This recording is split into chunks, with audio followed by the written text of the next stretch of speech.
60 KDUS Tempe Phoenix and KSLX HD2 Scottsdale Phoenix.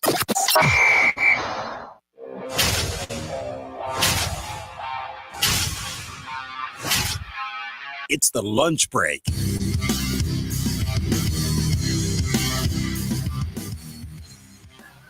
We've made it to a Thursday here on the lunch break. KDUS AM 1060. Chris Schubert hanging out with you for the next 2 hours here on the program. Producer Evan is on the other side of the glass taking your phone calls. 480-864-1060 is how you can get involved with the show today. And our theme, keep the ball rolling. That is exactly what the Phoenix Suns did last night, as they've now won 4 in a row, and they come back home tonight.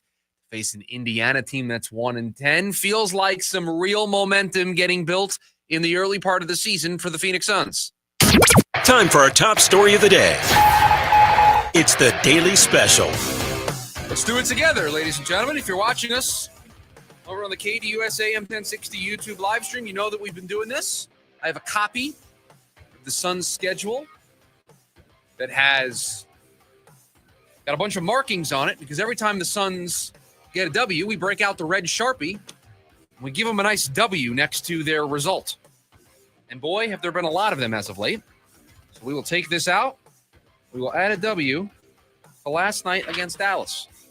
4 in a row, 6 of 7 for the Phoenix Suns, who now sit at 7-5 this year. 7th seed in the Western Conference, facing a very bad Indiana team tonight, so you're starting to get a little bit ahead of your skis and looking ahead in the calendar. But let's talk about last night's 123-114 win over the Dallas Mavericks. In the story, it's contributions from everybody. It's all 5 starters in double figures. It's Grayson Allen, while not 42 points, being the guy that steps up alongside Devin Booker. He led the way with 26. Grayson Allen, do we consider this a disappointing night? He only hit 4 threes. Less than, he hit 10 the other night. It feels like a down night for Grayson Allen. But it's contributions everywhere. And it was a off night for Mark Williams, only the 10 points and the 4 rebounds. But it doesn't matter, because you're getting contributions from everywhere. And with each passing game this season, doesn't it feel like, and one of our YouTube regulars, Code, mentioned this a couple of days ago, but you really start to see the addition by subtraction nature of this team. From a talent perspective, this is not as talented of a team as they were a year ago. But getting some of the star power and the egos out of the room have allowed the Phoenix Suns to act more like a team. How often last year did we say the Phoenix Suns look like 5 individuals who are playing pickup basketball at the Y? They don't know each other. They just showed up to the gym. A game broke out. Teams got drafted, and we're playing. And everyone's got to get theirs in the pickup game at the gym.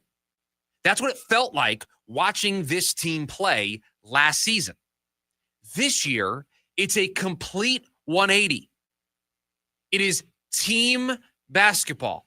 It's getting everybody involved. It's riding the hot hand. It's playing team-oriented basketball. That means with defense. That means with rebounding. That means with passing.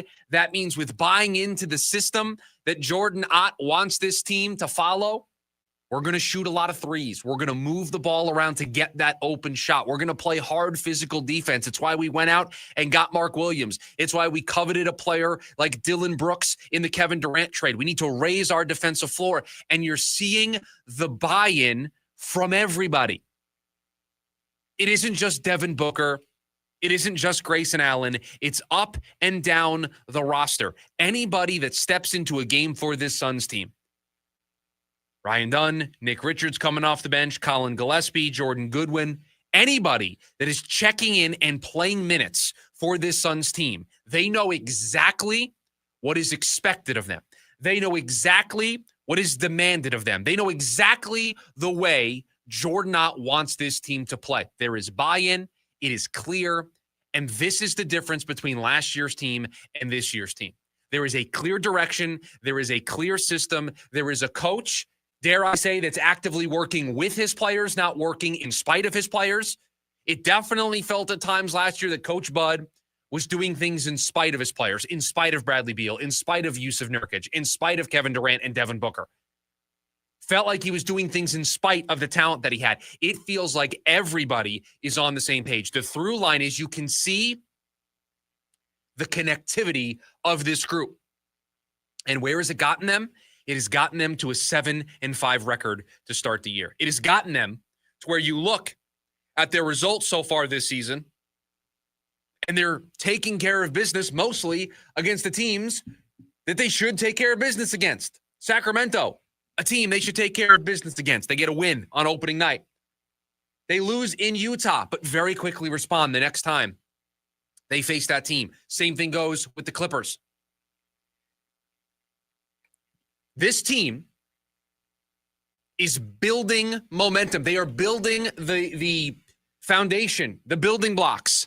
And now you have gotten to a place, and maybe you were already there. I'm still nervous about doing this. I'm still nervous about getting to this place. But you look at a game like tonight against a 1-10 Indiana, and the expectation is the Suns should have no problem. I just watched you take care of business against Dallas. I just watched you take care of business against New Orleans. The same thing. I don't care that it's a back-to-back. I don't care that you were in Dallas last night and you're traveling home and you're playing Indiana. They are 1-10 this season. You start to look at the calendar, you look at the schedule, and you expect the Suns to win games. You expect them to beat Indiana tonight. You expect them to play a competitive game against Atlanta later on this week. You expect when they go to Portland, when they play Sacramento later this month, that they can win those games. We've gotten to a place that I thought we would get to in the second half of the season. We got to it 12 games in. Now, hopefully, there isn't a blip on the radar. Hopefully, this team can just continue to grow and grow and grow. And the good thing is they're doing this without Jalen Green. So you think the ceiling's even higher once he gets in there. But how? And again, we've been talking a lot this week about the Cardinals and their state of affairs at 3-6 and the Diamondbacks, a team, with one of the worst rosters in baseball going into this offseason with a lot of work to do. So I do think a lot of the optimism and excitement around the Suns is because of the state of the other two teams in town right now. But the results speak for themselves. It is exciting to sit down and watch Suns basketball. I'll have Thursday Night Football on tonight, but I'll also be paying very close attention to Suns Pacers because this is a game that you should win. We should be coming in here on a Football Friday, and the open of the show should be an 8-5 Suns team. That's the expectation, and I don't think it's unfair to put that on this team. I do not think it is unfair to say you should win this game. You need to win this game tonight. You are very clearly the better basketball team. You've been playing like it all season. And if you want to reach heights that maybe none of us anticipated this year, you win games like tonight against Indiana relatively easily. What a great night last night again for the Phoenix Suns. They're stacking them up now, 4 in a row, 6 of the last 7. And credit to the producer of this program, because producer Evan asked me a couple at the end of last week, could this team go, 3-1 in their stretch with, Golden State, the Clippers, New Orleans? They did that. You asked if they could go 3-0 this week. 1-0, check the box, really on a nice trajectory to be 2-0 after tonight. All in front of them playing some excellent basketball. This team, and I think you talked about it they rebounded nicely against Utah. I think the fun part is, honestly, we've seen them grow from mistakes they've made early, right? Like, it felt like last year's Suns team, you watched the same movie every night they came out to the floor. You can't say that about this Suns team. Like, in all honesty, they had slow starts. They've kind of come over that in the last couple. Well, you look at, second game of the season, they play in LA against the Clippers, and it doesn't go well, right? They lose that game. It started a 4-game losing streak. What's happened the next 2 times they've played the Clippers? They beat them. Take care of business twice, right? You lost to Utah. I mean, you took it to Utah a few nights back, right? Like, you were clearly the better team on the floor. And I think we've seen that. And from a young head coach, you're going to make mistakes. There are going to be growing pains in this. But so far, I've seen them adjust to those growing pains. And I think that's the most exciting part about this season, is they've made mistakes. Yes, they're going to do that. They aren't as talented as they were last year. I get it. This team is going to continue to grow. And I think for me, watching them start 7-5 and watching them play really good basketball over the last 4 nights or 4 games has been such a plus to what we thought this team could do. And I know the early part of the schedule, they've been able to take advantage of some of the teams they've played. But you play the teams on your schedule. You play the teams on your schedule. And let's not act like this team had an over-under of 45.5. This was supposed to be and is supposed to be a 30-win basketball team that's going out there and starting 7-5. So be proud of the Suns. And this is why you're seeing it. And again, I expected to see this at some point during the year. I just didn't expect to see it 12 games in. You are seeing why I expected this team to win more games than they did a year ago. You are seeing why I said the 30.5 win total was an insult, was disrespectful to this team. That everybody just bought the narrative of, oh, they got rid of their 2 best players in Kevin Durant and Bradley Beal. They subtracted all this talent. How in the world? They couldn't win 37 games with those guys. How are they going to win that number of games without them? Because now they're playing like a team. You know what's a very important little through line here of this 4-game winning streak? They've won the first quarter at all 4 of the games. They're starting faster. Now, that's not going to happen every single night out. They're going to lose games in which they win the first quarter. They're going to win games in which they lose the first quarter. It's not a guarantee, but what was the knock early on in the season with this team? Can't start slow. You can't. You're not talented enough. I think this team's very good, and they're impressive so far in this early part of the season. But they're not on the level of some of these other teams where if they dig themselves an early hole, they've got guys where they can just score their way back in and play a high-scoring affair. It doesn't feel like that's going to be a recipe for them to win night in and night out. So it's all about starting fast. It's all about giving yourself a chance, getting yourself into the game. 12 minutes in, the game's kind of settled, and you're right there. You're still in the mix. That's been a through line here these last 4 games, where against New Orleans, they didn't let New Orleans kind of hang around in that game. 7-point lead at the end of the first quarter. By halftime, you knew it was over. Same thing last night. Decent first quarter. By the second half, they had opened up a big enough lead where you felt like they were going to win the basketball game. You felt good watching them play. You felt like this game's not really in doubt. And that's the way the Suns have played through the last 4 games. And it's been incredibly impressive to see this quickly, the switch flip, and this team, the light bulb go off, and this team playing this well. They're 7-5. Think about this. A 30.5 win total in Vegas is well below 7-5 to start the year. They're on pace to win more than 43 games at this point. You should be 3-5 at the 8-game mark, right? On a 30-win track. Yes, right. And even that is slightly above that 30.5. So you're 7-5. Which, by the way, would be good enough for the 5th seed in the Eastern Conference. I don't know if you've been keeping track of that. They would be it would be a 5 seed over on the Western East. Conference is a gauntlet. The West is a bit of a battle royale with Oklahoma City. By the way, I don't know if Oklahoma City has any hangover effect from doesn't look like 12-1 to start the year. Best team in the NBA. Like it. But yeah, I mean that 7-5 right now has them good enough for 7th in the Western Conference, but half game back of the Timberwolves, a full game back of the Lakers, who are 8-4, just right there in a spot where you didn't expect them to be at this early part of the season. And I think the most encouraging thing to me is I look at the teams that are outside of the top 10 right now. I look at the teams that are outside of the play-in picture. You are way better than New Orleans. You are way better than Dallas, the team you played last night. You are better than the Kings. You are better than the Clippers. I think you're better than the Grizzlies. You're better than the Jazz. The Jazz are in. The Jazz are in, and you're better than all, 6 of those teams? You're better than all 6 of those teams so far. I don't know if you're better than Portland. I don't know if you're better than Golden State. I watched you play that Golden State team that kind of took care of business against you. But so far, how do you not feel great about the idea of the Suns being there in the last couple of weeks of the season competing for a play-in spot? We'll know how they match up against Portland in a few days. We get that next Tuesday. Tuesday, yeah. They are at Portland. Remember how Portland went last year for this team?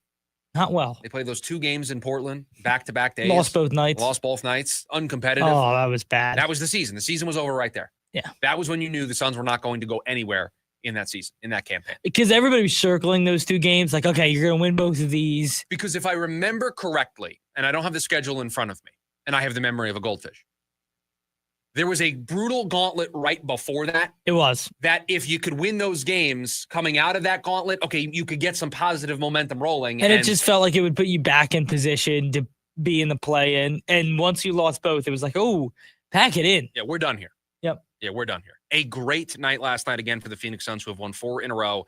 And listen, they just continue to find a way to win. They continue to find a way. Great team basketball. It's somebody different every night. And they've won 6 of their last 7. I mean, there's really nothing more that you can say other than it has been so enjoyable to watch the start of this season. And I expected us to see this type of play from this team, just not in the first half of the year. I expect, especially when you add on top of it, they missed Dylan Brooks for a little bit of time.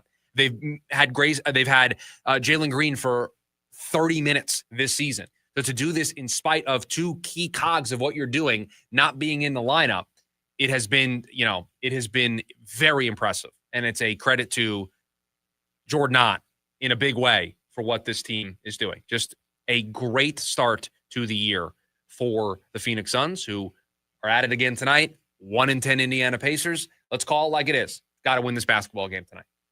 You were the better team than Indiana. They can't get out of their own way. One of the worst teams, if not the worst team in the NBA. Zero excuse for you to not win this game tonight. I didn't know if we'd be having the have to win it, need to take care of business conversation at this point in the year. Didn't have and I think we're there, and I think that's a positive sign in and of itself. True. I didn't expect us to have this conversation this early in the season, but the fact that we are is a good sign of the early returns on the coach, the roster, the GM. The early returns are really good. 480-864-1060 is the phone number for you to join us here today on the program. When we come back, the Cardinals are 3-6. Has one person mostly avoided the blame? We'll talk about him next. It's the lunch break. KDUS AM 1060.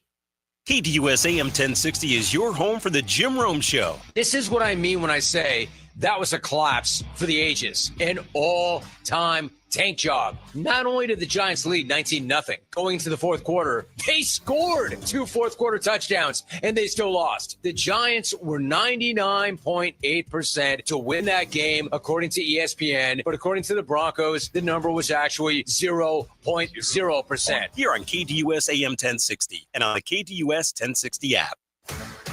Head coach Brian Wright and the Lumberjacks are setting a new standard in Flagstaff. Happy with our attitude, our effort, how we've come together as a football team. Join us Saturday. The Lumberjacks host the Cal Poly Mustangs. Our coverage begins at noon on your home for Lumberjack football. Skips his way into the end zone.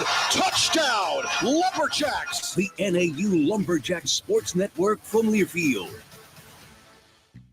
The other day, I couldn't find my belt, and my wife found my belt, and as she brought it to me, she said, "Where would you be without me?" And I wanted to say, "Exactly here without the belt." In fact, I would have the belt because I would know exactly where it was in yesterday's pants on the floor. But now, we're not allowed to leave yesterday's pants on the floor, so I need a National Treasure-style map to find my one lousy belt. Seth Meyers, live on stage, Saturday, March 14th, Talking Stick Resort. Tickets are on sale now at TalkingStickResort.com. Only 50% of Arizonans believe their health insurance will cover them in a major medical emergency, like a car accident or an unexpected life-changing diagnosis. Blue Cross Blue Shield of Arizona aims to change that perception. AZ Blue often takes care of more than 99% of hospital charges in major emergencies, protecting you and your family from devastating financial consequences. To learn more about how AZ Blue protects its members, head to azblue.com/true story. The Mazda More to Move You sales event is going on now at Mark Mazda in Scottsdale. Right now at Mark Mazda, receive 0.9 APR for 60 full months on some of Mazda's most popular models, like a 25 Mazda CX-5. And don't know what to do with your trade? We'll give you a minimum $8,000 for any trade, no matter what shape it's in, as long as it runs based on the actual MSRP. And if $8,000 is the minimum, think what your good trade might be worth. The name to remember? Mark Mazda. Mark Mazda. On credit plus 900.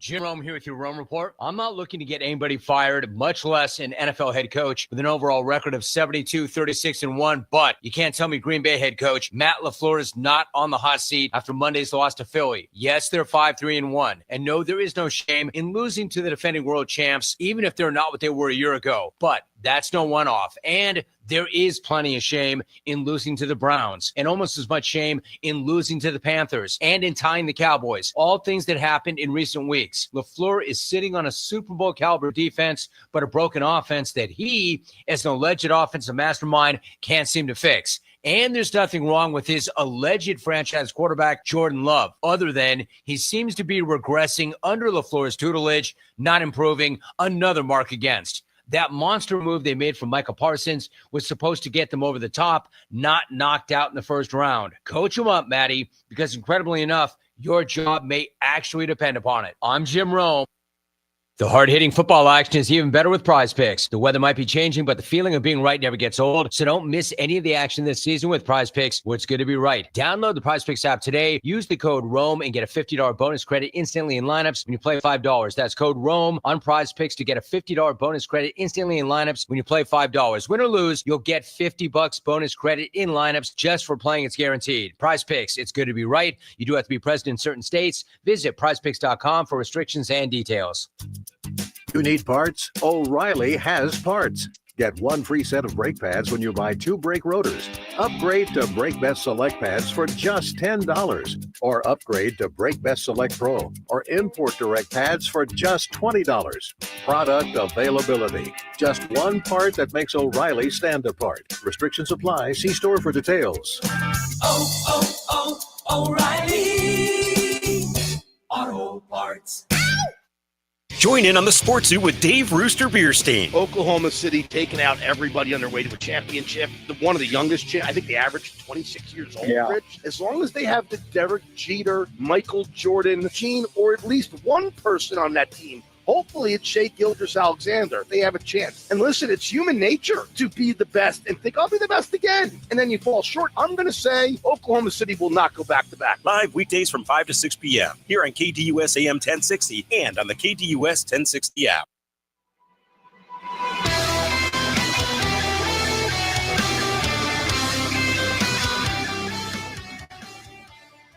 What would we give Zac Gallen in a contract to come back to the Arizona Diamondbacks next season? We'll explore that in about 15 minutes from now. There's a lot of blame to go around for the Arizona Cardinals. We've given out blame pie here on the program plenty. And we have blamed Kyler Murray for the failings of the Arizona Cardinals this season, so much so as it's kind of set in stone what his future looks like here in Arizona. Although in hour number 2 of the program, we'll talk about a path to a year 8. And I know some of you just shivered at the idea of a 8th season of Kyler Murray here in the Valley. It feels like that is set in stone, but we'll give you the flip side argument at the top of the hour. The coach certainly has been under the microscope. The coach certainly, at least on this program, on the hot seat. We feel like there's something to prove here the rest of the way. Certainly something to prove on Sunday. But there's one person that has seemingly kind of avoided the blame. And I was thinking about this driving in today, producer Evan. You've got a wide receiver room that after Marvin Harrison Jr. is out with appendicitis and Zay Jones finds himself on injured reserve, Michael Wilson is now wide receiver 1 for this team on Sunday. You have a running back room that after James Conner and Trey Benson went out within weeks of one another, there was zero activity to be aggressive to pursue a running back to maybe salvage the season. There is a offensive line that was remained mostly, if not all the way intact, was all the way intact once they brought Will Hernandez back. And that group has underperformed. You have a linebacker core that didn't get a ton of reinforcements, and now one injury has us questioning what that group is able to put together. You have Darius Robinson not really hitting the marks as a first-round selection, and that forces us to have the conversation here today of how much blame does Monti Ossenfort get for a 3-6 season? How much blame does Monti deserve for the state of things right now for the Arizona Cardinals? Should Monti come back next season? And again, I frame everything about decisions with the coach and with the GM through this lens, should they get a chance to pick the next quarterback of this franchise? Because that is what we are going to do all spring long. The moment the season is over, we're going to see who the Cardinals pick in the draft. We're going to see who's available out there in trade. That's what we are going to spend all of our time on this show about. Yeah, they might sign a free agent in another position. Quarterback. It's going to be like the Bachelorette here on the show, trying to figure out who the next franchise quarterback is for the Arizona Cardinals. That's what our entire spring is going to be about. So the future of the coach, the future of the GM is through the lens of, do you trust those guys to pick the next quarterback? And I just listed off some of the cons, if we were making a pros and cons list, of Monti's tenure here so far in Arizona. I would ask him if he was sitting right here in front of me. When the season was still hanging in the balance and you lost James Conner and Trey Benson, why were you not aggressive in getting Breece Hall? Why were you not aggressive in trading for Alvin Kamara? Why were you not aggressive in a year where we didn't lump the expectations onto you? It's year 3 of a brand new regime. You've got a great roster. You changed nothing about the offense. The expectation was this is the year we break through, because you almost did it last year. You knew what the expectations around town were. You knew that in year 3, you needed to start to get results. Why did you sit on your hands and not go out and get a running back? If he was sitting right here, it's the exact question I would ask Monti. I would also ask him why he felt like the offense could remain completely unchanged. Why we didn't add another wide receiver. We just brought back Zay Jones as the wide receiver too. Why we didn't feel we needed to upgrade the floor of that room with somebody like a Keenan Allen, for example, who was out there that we campaigned for on this show. Why you felt like the offensive line, which was middle of the road last year, you could bring back, and the only change you would make is because Will Hernandez was hurt. You're putting a young player who's only had a handful of starts in his right guard. Why did you feel like that was the right course of action? Defensively, what's going on with Darius Robinson? That feels like a miss on your part. Why is Marvin Harrison Jr. not developing like somebody who is worthy of the 4th overall pick? Why did you not really invest in your linebacker group in a major way defensively? All of these are questions that I have, and all of these are not Jonathan Gannon needs to coach players up better. It is the state of the roster. Jonathan Gannon can't go trade for a running back. Jonathan Gannon can't go acquire a wide receiver 2 in free agency. Now, he has a seat at the table. He's a part of the decision-making process that decided to not do anything to the offense. But to me, this is a collective failure that this team is 3-6. It is a collective failure that for 2 straight years now, because this happened last year, and producer Evan, you weren't here at the time, but longtime listeners of this program, the diehards, those who are with us every single day here on the lunch break, and we appreciate all of you being here. But you will remember, I pounded this table in this exact seat a year ago at the trade deadline when all Monti did was trade for Baron Browning. You remember how frustrated I was that this Cardinals organization had a team that was exceeding all expectations and a defense that was standing on its head, needed reinforcements, and we said, reward what your team is doing. Yeah, you were probably angling for year 3, but maybe you can accelerate the timeline here a little bit by getting aggressive. There was no aggressiveness to be seen. Just like there was no aggressiveness this offseason to do anything offensively. There was no aggressiveness in season when you were dealt 2 major injuries to your running back room. There was no aggressiveness at the trade deadline or at any point throughout the year to add to this team. It's like Monti decides the moment the season starts, the roster is locked into place, and there's nothing that you can do about it. That's not how it works. So Monti deserves just as much blame as Jonathan Gannon, just as much blame as Kyler Murray. If Kyler Murray can go, if Jonathan Gannon can go, Monti can go as well. Everybody is under evaluation right now. What do they have to stand on other than a 15-28 record, other than a collapse in the second half of last year? Now, no one expected them to be in that situation in the first place, but the collapse still happened. A year in which you're supposed to make the postseason this year, we're not even talking about them even flirting with the postseason. We're trying to figure out how many wins they're going to have the rest of the way. Because, by the way, 3rd hardest schedule between now and the end of the season. Arizona Cardinals have it. Don't have Kyler Murray. Don't have Zay Jones for the rest of the year. Who knows when Marvin Harrison Jr. comes back? An offensive line, you're moving pieces all over the place. Folks, there needs to be a complete reevaluation of the people in charge here. This group is not good enough right now with 8 games to go to just blanket statement say they're coming back next year. It's not good enough. And a lot of what we're seeing play out this year, Monti's got his fingerprints on as the architect of this roster. There was a lack of depth. There was a lack of offensive weapons. They had holes all over this roster. They addressed some of them and arguably their biggest need defensively. You drafted best player available in the second round, all of those pluses. But there were massive holes, major problems with this roster that were pointed out by us on this program, by any fan walking down the street, by any other person who has a microphone and a podcast, that this roster isn't going to be able to sustain the offensive firepower that it needs to in this league. And if they wanted to play the same style of offense they did last year, okay, I say to that. But immediately from game number 1, it was like, oh, maybe they can't run the ball as efficiently as they did last year.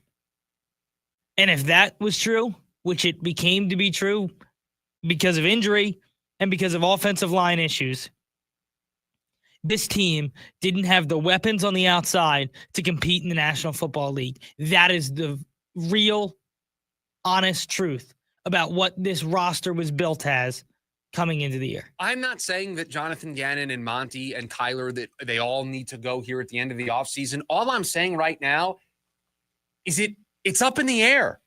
I am not going to declare in or out on any of these 3 guys because there's not a resume that warrants them to definitively be in. And there isn't a resume that warrants them to be definitively out. All 3 have some things that you can point to where you can convince yourself.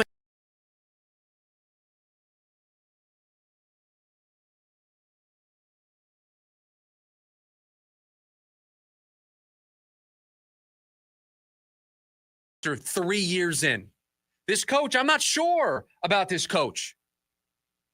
I'm not sure about the state of affairs of why we keep losing in the fourth quarter, why we keep losing these close games. The quarterback, I'm not sure why in year 7 I'm still waiting. All of it deserves to be evaluated.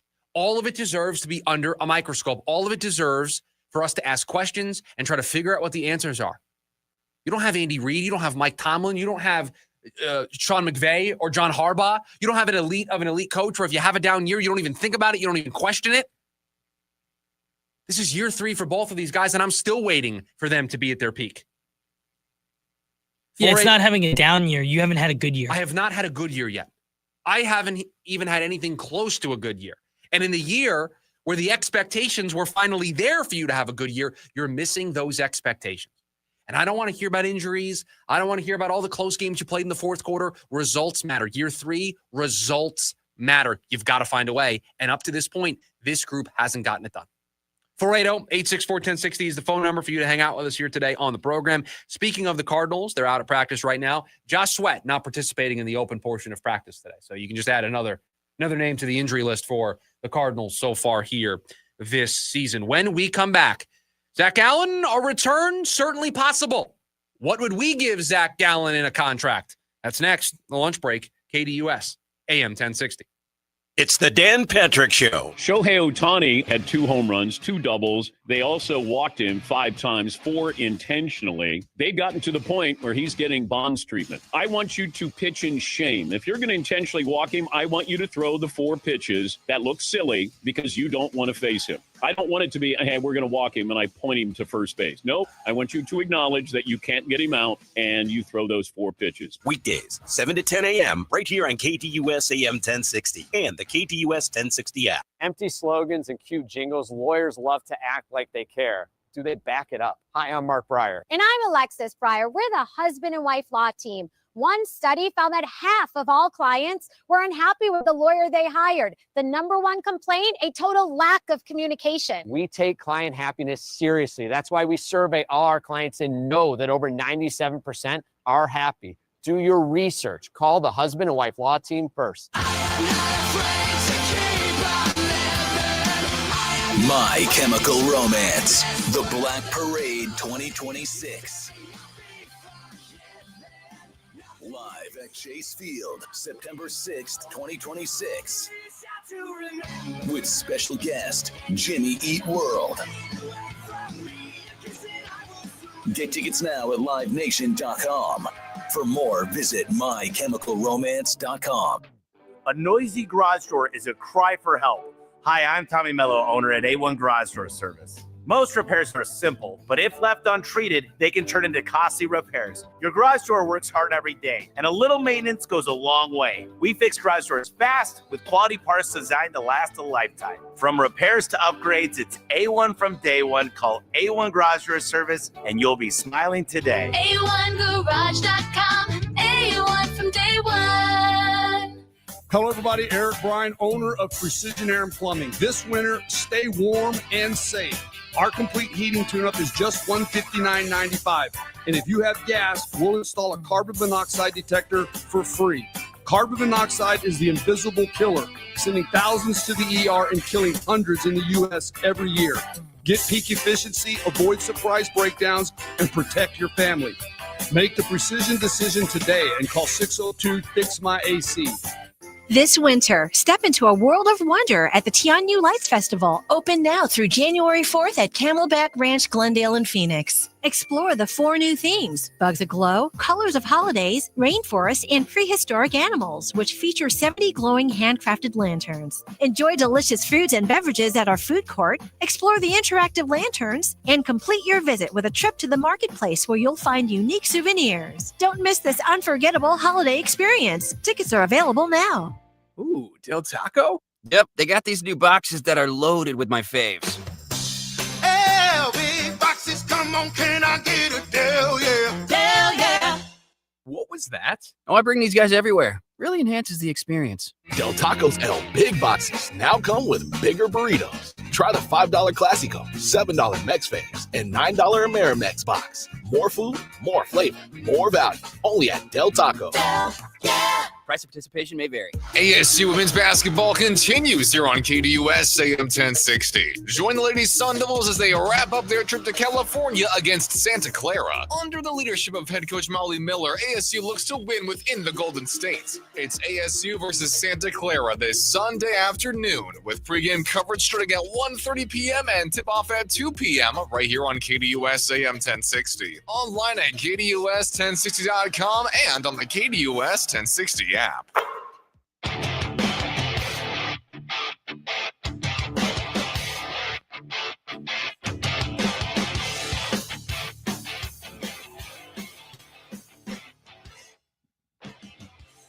Closing up hour number 1 with Buy or Sell coming up in about 8 minutes or so from now. We mentioned it yesterday, but Scott Boras met with the media. And he said that everybody is courting Zac Gallen. Do you get it, producer Evan? Court, Gallen. It's a pun off of his name. Yeah, no, another zinger from our guy, Scott Boras. Did you see he had one about, so I didn't see the full quote about Alex Bregman and the Boston Red Sox when I talked about his Brexit comment yesterday. Oh, I didn't see it either. Did you see the full comment? No. He made a pun off of Boston being called Beantown and said that, and I'm paraphrasing here because I don't have the direct quote in front of me, but that the Red Sox were dunking below the playoff line, that they needed to spend some Starbucks on. I mean, he was just in rare form yesterday. And then when discussing Pete Alonso, instead of a pun, he went full alliteration. I'm going to find the full quote for you because it was special. And I promise you we're bringing this up for a reason because we want to talk about Zac Gallen, who was one of Scott Boras' clients. And he talked about him yesterday as well and what we would give Zac Gallen in a contract to come back here. I'm just going to do a quick search of Scott Boras to see if I can get yes, I got it. Okay, so this is the Pete comment. Quote, I think Pete at this point in his career, he's about winning, no doubt. Had that question a lot. All right, that seems like a fine quote, right? Just a agent talking about his player. Here's where we go off the rails. There is no doubt that Pete's pursuers are primed to pay the Power Piper. Pete picked a perfect period to play preeminently at a really primary position. A playoff-parched plethora will pounce to participate in the polar plunge. End quote. Get this guy away from my sport. I mean, this guy is he's absurd. And I don't even think that was one of the worst ones he had yesterday. His Tariq Schoolboy comments, and he does it all with a straight face. I will give him credit. He does it all with a straight face because he knows what he's doing. He's very keenly aware of what's going on, and yet he still does. So Zac Gallen, everybody is courting Zac Gallen in free agency. I've seen some different contract projections, and I think we talked about this earlier in the week, that I think the range of outcomes for Zac Gallen could be all over the place. I could see a team giving him that big mega contract, that 4 or 5, maybe even 6-year deal that he's probably searching for. I could also see him signing a 2-year, 3-year deal with some opt-outs in certain places. And so I wanted to take that conversation, which I think we had yesterday on the show, and spin it into what would we feel comfortable giving Zac Gallen, right? If we were in charge, if we were sitting in Mike Hazen's shoes. Now, let's try to put the same constraints on us that we think he is going to have. He doesn't have endless coffers here. He does not have endless treasure troves of money to spend here. He has to be realistic. He has to be reasonable. And so is there a number of years that you're not willing to go past to bring back Zac Gallen? See, to me, the way I would frame a Zac Gallen reunion is you need to go out and get pitching. Mike Hazen has made it very clear pitching's got to be the priority, that's where the focus is going to be. And it's not a surprise that when you look at the state of the system, I think with some of their offensive woes, they're going to look internally. Pitching's going to be the external focus. You don't know how a guy's going to fit into your clubhouse. You don't know how a guy's going to fit into working with Torey Lovullo. You don't know how a guy is going to fit into working with the pitching staff, with the pitching coaching, with working out in Arizona and being a part of this organization. You know all of those things about Zac Gallen. So to me, there is maybe a willingness to spend a little bit outside of your comfort zone, or to be willing to go to that extra year or add a little bit more money on top of the deal because you know what you're getting in Zac Gallen. Pick any other free agent out there. It's an unknown compared to Zac Gallen. You know how he operates. You know how he works. You know how you have to deliver information to him. You know how you have to work with him as a pitcher. And you may be thinking, I'm saying this because Zac Gallen has an ego. That is not what I am saying at all. I am just pointing out that fit matters. This isn't just about dollars and cents. And for a Diamondbacks franchise that is going to be limited in the resources that they have to spend this offseason, wouldn't you want to go with a guy who you know very intimately, a guy that you know very well? I saw a contract projection over from ESPN. I think it was last week, but I saw it again this morning. And it had Gallen projected to get a 4-year, $76 million contract. So that breaks it down to a $19 million AAV. Am I good spending nearly $20 million a season on Zac Gallen? I think I am. Because am I going to spend that $19 million on somebody else who I don't know, who is more of an unknown? I hate to say it, but we've got an example of the Diamondbacks doing this. They signed Eduardo Rodriguez to a very similar type contract, getting nowhere near the value of that deal. A free agent, relative unknown. You like the fit that he had for your rotation, but you're still rolling the dice. It's a less of a dice roll with somebody that you're familiar with. More importantly, somebody that you're comfortable with. More importantly than all of that, a guy who in the second half of last year was the ace of your team. No Corbin Burns. You traded Merrill Kelly. Zac Gallen almost single-handedly led that rotation, sneaking into the postseason. He put up excellent numbers in the second half last year. So, yeah, if I'm going to maybe be a little uncomfortable with what I spend on a pitcher this offseason, I think I would want it to be for Zac Gallen. So a 4-year, $76 million contract. I've seen other projections at 2 years, $42 million. I think I'm in on all of those. I think if I'm under $22 million a season, if I'm under $20 million a season, I think it is a no-brainer for the Diamondbacks to bring back somebody who has thrived here, who has pitched well here, who is comfortable here, who you're familiar with here. You need as many unknowns. We use the phrase dart throws. The Diamondbacks are going to have to take some dart throws this offseason. Why not limit the number of dart throws you need to make by bringing back somebody who you know, You know what you can expect from them. You know that if everything works correctly, you have a Cy Young candidate in your midst. It just feels like a no-brainer. Now, will they do it? I don't know. But to me, the contracts that I've seen thrown out there for Zac Gallen, none of them would scare me away from sitting down with him and talking. Now, when you start to get into a fifth year, when you start to get into a sixth year, when you start to maybe get into the $24, $25 million a year, now you start to wonder, do I have a chance in that window to build a roster around that guy? Do I feel comfortable paying him towards the top end of the market? And you may think there's not that big of a difference between 19 and 25 million a season. This offseason for the Arizona Diamondbacks, every single dollar matters. I was going to say every single penny matters, but producer Evan, I don't know if you were going to talk about this in the leftovers. This is a leftover story, but then I'll save it. No, we can do it right now. Rest in peace to the penny. The penny is no more. So you're just saving dollars and cents now. You're not even saving pennies. You can't save pennies. Maybe you do want to save pennies because they're not making them anymore. I was going to say, I got a stack of pennies. Start collecting my pennies. I saw, and I didn't know this, it actually costs 37 cents to make the penny. Feels like a bad trade on our part. Feels like no wonder we're trillions of dollars. I don't know if it's the printing of the penny that has anything to do with, and not to get too political, but I don't think the penny printing has anything to do with. Well, we're losing 36 cents a penny. I know, but I don't think over time that's the reason why we have $38 trillion in debt as a society. I think there's other things that have contributed to that than the printing of the penny. But yes, no, the penny is no more. So you're not even saving pennies. You can't. They don't exist. Or save them. Or physically save them. Do you think the penny will ever hit a value of over $1? So you think now the penny is going to become more valuable? See, this is a leftover story because now we're going off on a different tangent here. I don't think the penny's value is going to skyrocket because they're not making it anymore. But scarcity does create some value. It does. In 20 years, what if the penny's 100 to 1? You can get $1 for it. I would take the under on that. If that was a buy or sell, I would sell the 100x value on the penny.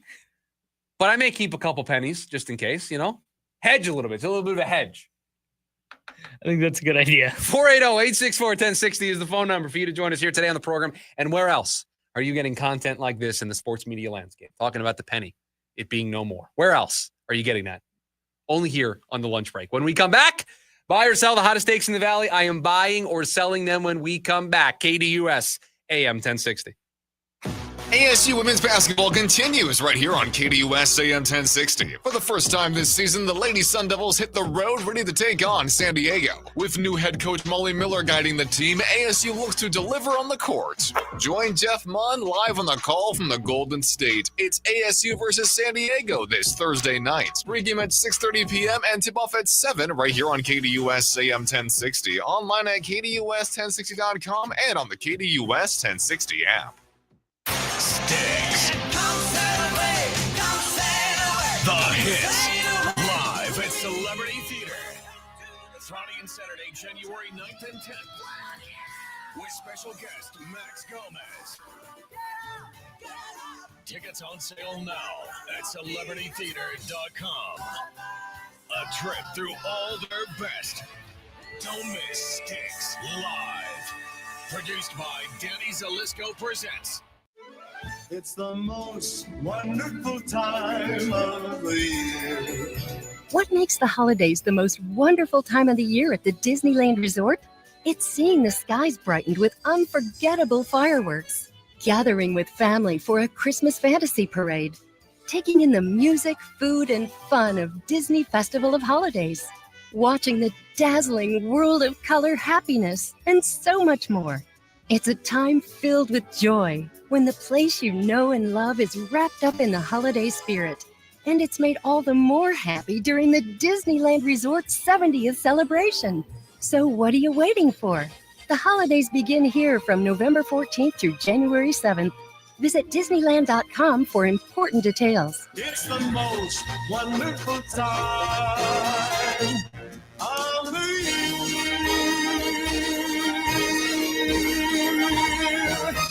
They year-end sales event is going on now at Scottsdale Mitsubishi. Right now, you can receive a 0% APR for 60 full months on all new 2025 Mitsubishi models. You heard right, 0% APR on all 2025 Mitsubishis. And if you're thinking about selling or trading your current vehicle, please give us a call. Our data shows that 9 out of 10 times we offer more. Don't cost yourself $1,000 or more by not making that simple phone call. The name to remember, Scottsdale Mitsubishi, Scottsdale Mitsubishi. On approved credit, another Mark Auto Group dealership. James Out West, your desert destination for sports here in the Valley. And LSU said, yeah, we've had enough. They've had enough of the experience of Brian Kelly losing 3 out of the last 4, and 2 of which he lost to his coordinator. They were ex-coordinators of him. And the last 3 coaches they've had, they've all won national championship within 4 years. Coach O did it. Les Miles did it. Nick Saban did it. Brian Kelly did not. Yeah, out. Now the question is, who do they bring in? Back Coach O. Can't wait to see who that's going to be. No, I think he burned in bridges. Every other Monday night from 6 to 7 p.m. here on KDUS AM 1060.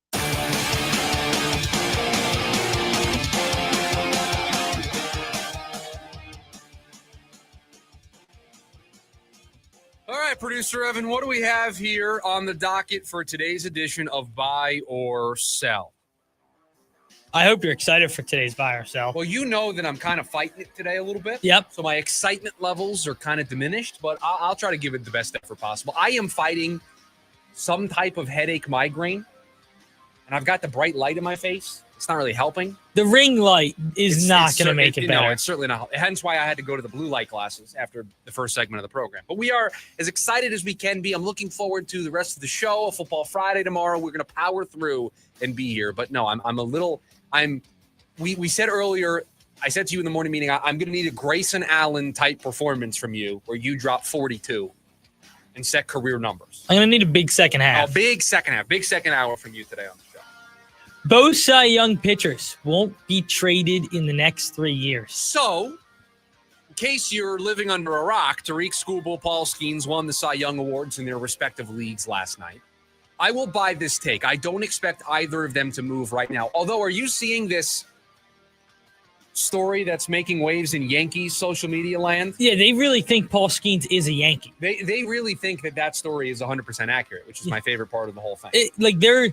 They're responding to Instagram posts, tweets, can't wait for him to put on the pinstripes. Like, he's a lock to be a Yankee. It's like he signed there in the free agency. I know the report was that Paul Skeens told a teammate that he wants to go play for the Yankees. Do we really think that occurred? Do we really think that was a conversation that happened? Like, who knows? I have no idea. Also, who cares if he wants to go to the Yankees? The Pirates still have to trade him there. I was going to say, we have years of control in Pittsburgh. Years. That's a conversation 5 years down the line at this point. Yeah. Zac Gallen will get a contract over $23 million AAV. Okay, so if that's the case, I think the Diamondbacks are out. Here are the projections that have come out so far. I put them in a little thing for you. Tim Britton over at The Athletic does a great job covering the sport, by the way. Believes it'll be $21 million. How many years? 2 years, $42 million, $21 million on the AAV. Maybe that's where in the last segment I mentioned 242.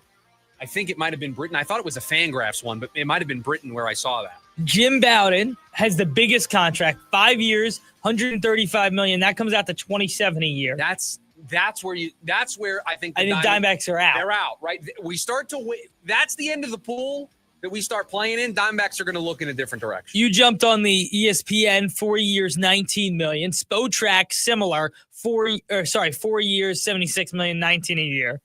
Spotrac, similar, 4 years, 74.9, comes out to 18.7 a year. To me, if I can get him on a 4-year deal, $75 million, $76 million.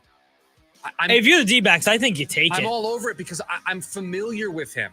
I've got multiple holes in my rotation. You know what's nicer I'm going to feel about it? Now, to play devil's advocate, because I can hear the people out there, there's an argument to not just completely running it back with a group that fell short last year, right? I hear you. But Zac Gallen was really good in the second half last year. Zac Gallen has been really good here with the Diamondbacks. And I want to keep my really good players. I don't disagree. So sell is what you're saying? Yeah, I think so.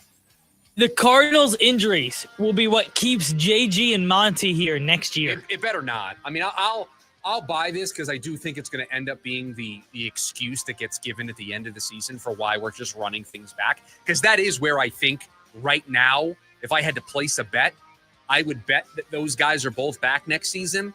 But the state of this roster going into the year was a problem, especially on the offensive side of the ball. We said it all summer long. You are rolling the dice. You have said that your offense is good enough, and it wasn't. So, but yeah, I will buy this. I do think injuries are going to be given as the main excuse as to why things didn't work out this year. And while I think it's part of the recipe, with this injured, banged-up group, you had a lead in the fourth quarter against the Packers. You had a fourth quarter lead against the Titans. You had a fourth quarter lead against the Colts. So you're good enough to have those games in your back pocket. It wasn't injuries why you lost those games. You didn't execute. You didn't coach well. But I will buy the take, yes. Is there any conversation about letting these guys pick their quarterback? Is that going to be part of the conversation of keeping them around? I think if you had to handicap the two biggest reasons why they're going to be brought back, Kyler is going to be thrown completely under the bus, and they're going to point to the $80+ million that they have on the injured list. Those are the two things they're going to point to. They didn't pick Kyler. They didn't extend Kyler. They were trying to make it work with Kyler. And, oh, by the way, all throughout the year, they had injuries all over the place. I mean, Josh Sweat's not practicing today. So, yeah, those are the two things they're going to stand up there and try to convince you as to why those guys deserve to be back next year. Okay. Little in-division talk here to finish up by ourselves. The winner of the Seahawks-Rams game will get the number 1 seed in the NFC. The winner of the Seahawks-Rams, I mean, yeah, I like this a lot. I'm going to be all in on this. Bye. The game of the week? No? Certainly. I mean, we haven't done the look ahead yet. We'll do that tomorrow. And I really, honestly, I don't look at the schedule ahead of time. I try to let the look ahead. I will not look at the schedule to prepare. Yeah, you give us your very honest reaction. Friday morning is my honest reaction to these games. By the way, another morning game. Where are we this weekend? We're in Spain. We are in Spain. You don't have time for a siesta in between, but we are in Spain. All right, Scott Boras. Easy over there. Relax. Easy there. I forgot about the Spain game. I've been queuing that one up all week. Yeah, you've been waiting for that. So we have that to look forward to tomorrow with the look ahead. Yeah, I do think the winner of that game is going to win the division. Seattle's really good, man. They win this game. How do you not talk about them as the top team in the NFC? I almost said Western Conference because basketball's on my mind. How do you not talk about Seattle as the top team in the NFC if they win this game? Hour number 1 of the program in the books. When we come back, could there be a path to a year 8? Talk about that next. It's the lunch break. KDUS AM 1060.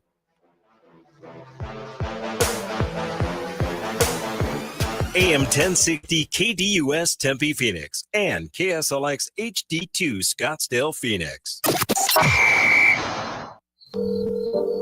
Global Credit Union, how can I help you? It's one of those voice prompts. Representative! Good morning. How can I help? Wait, is this a real person? It's 2 a.m. We're here to help members 24 hours a day, 7 days a week, 365 days a year. Impossible. At Global, possible. Learn more at globalcu.org.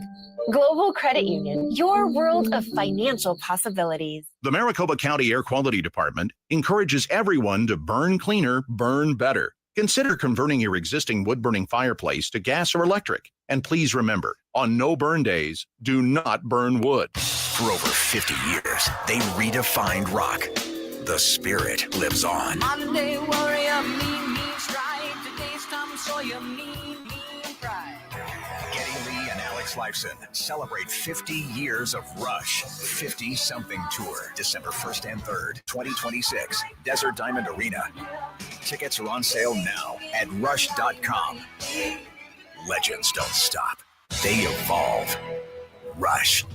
Hey, it's Pat. So I went for ice cream the other night, and they had 48 flavors. I couldn't decide. Well, the Valley Toyota dealers have put me in that same position. They have 19 hybrid models to choose from, more than any other brand. How could you choose? Like the ice cream shop, I had to test all 19. Unlike the ice cream shop, I didn't go home with a bellyache, so that's a small win.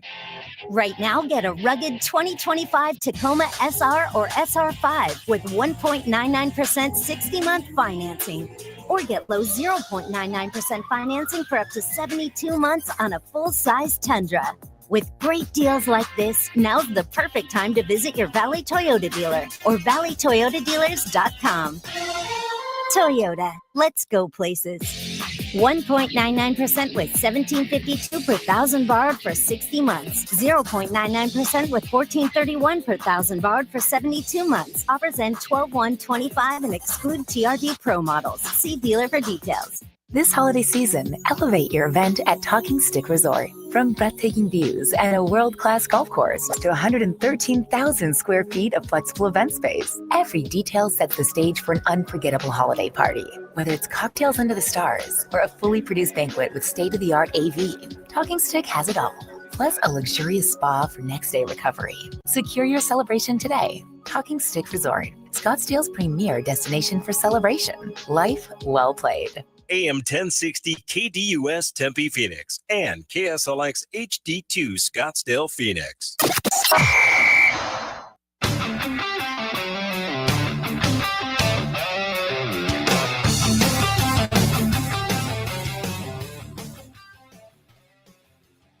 It is hour number 2 of the lunch break here on KDUS AM 1060. Thanks for hanging out with us. Chris Schubert with you.